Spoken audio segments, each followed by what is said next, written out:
I'm dying. Welcome back to Access Live. That's racing legend Dale Earnhardt Jr. and his adorable baby girl, Isla Rose. They should put a warning with that. This will melt your heart. In Dale Jr.'s new book, Racing to the Finish, he opens up for the first time about the concussions that forced his retirement from NASCAR last year. He joins us now. Welcome, Dale. Hi, Dale. Yeah, I was rocking her there because she just got her first shots, and she was very upset. And that was like the only thing that would calm her down.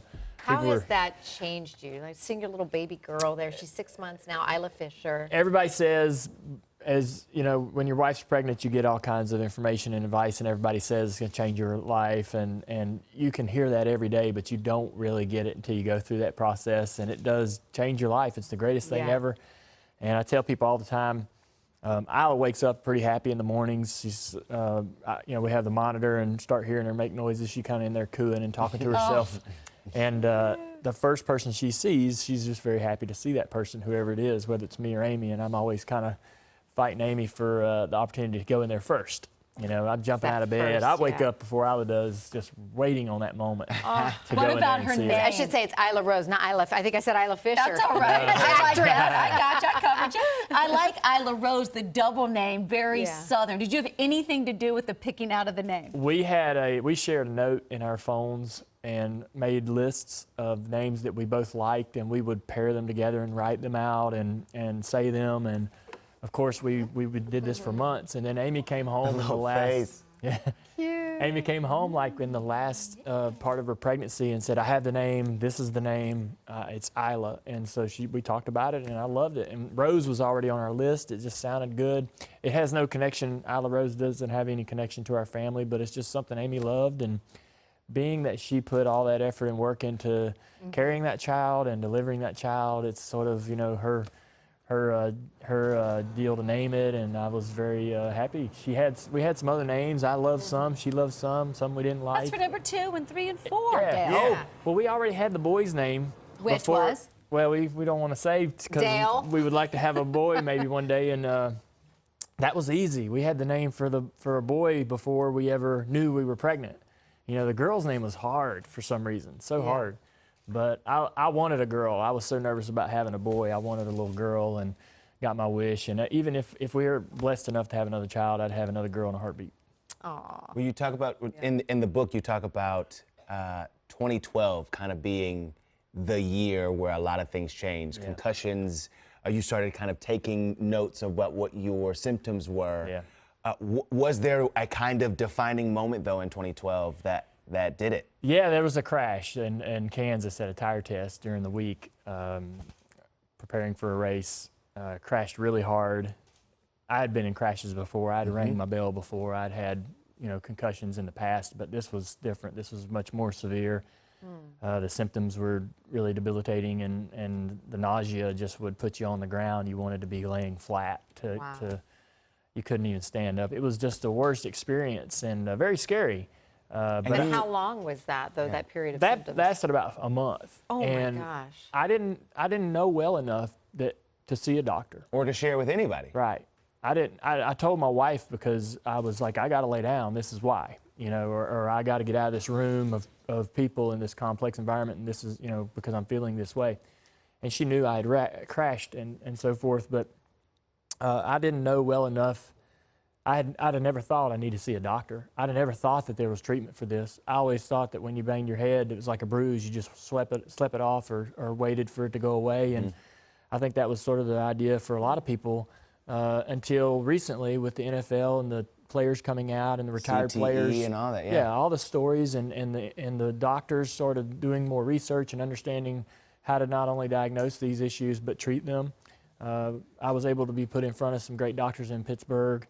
Mickey Collins was the guy that I worked with in 2012 and 2016. And so I've learned so much. They've learned a lot just in the last 10 years over how to handle these concussions and continue, you know, as we go into the future, how they diagnose, treat concussions will continue to change. But you knew enough, Dale, that you started documenting it on your own phone. So what made you want to do that? Well, I went to Mickey to get help for that crash in Kansas, and was back on the racetrack in 2 weeks. And Too soon, Dale. Wow. I'm not your mom or your wife, but I'm just going to say too soon. Not good. And but there is this kind of mentality that you get well as fast as possible so you can make that next race because you have a lot of people counting on you. Especially when you're young, you know. Yeah. And I wasn't young, but if you imagine a 22, 25-year-old athlete, race car driver, whatever, really having the opportunity of his lifetime being put in this situation, he's going to try to get to the racetrack and get back in the car as soon as possible. So the book really is about the mistakes I made and educating people about the science and the treatment, diagnosing and so forth, and just making better decisions. It's not really to discourage people from racing, from playing football. Do that, have fun, go do what you want to do, but when you're in this situation that I was in, make the better choice. And when I got hurt in 2012, I got well. Mickey helped me get well. I thought that through that experience, I knew enough myself to take care of it from that point on. And when I would crash, you became an expert. Right. I'm the expert. I'm documenting my symptoms and my recovery each week. I would crash, get sick, get well, crash again a couple months later, get sick, get well. And I kept doing this, and probably about 12 concussions happened through 2012 to 2016. Oh my gosh.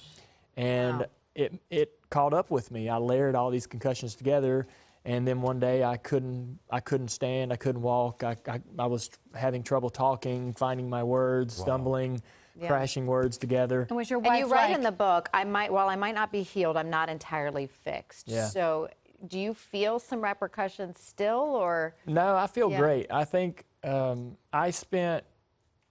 2016, I spent 5 months going through the rehab and getting well. Going back to the car I had no interest. I didn't want to race. I didn't want to go near that because it had put me in this position. So I was completely removed from the race car. I was just concentrating on getting well.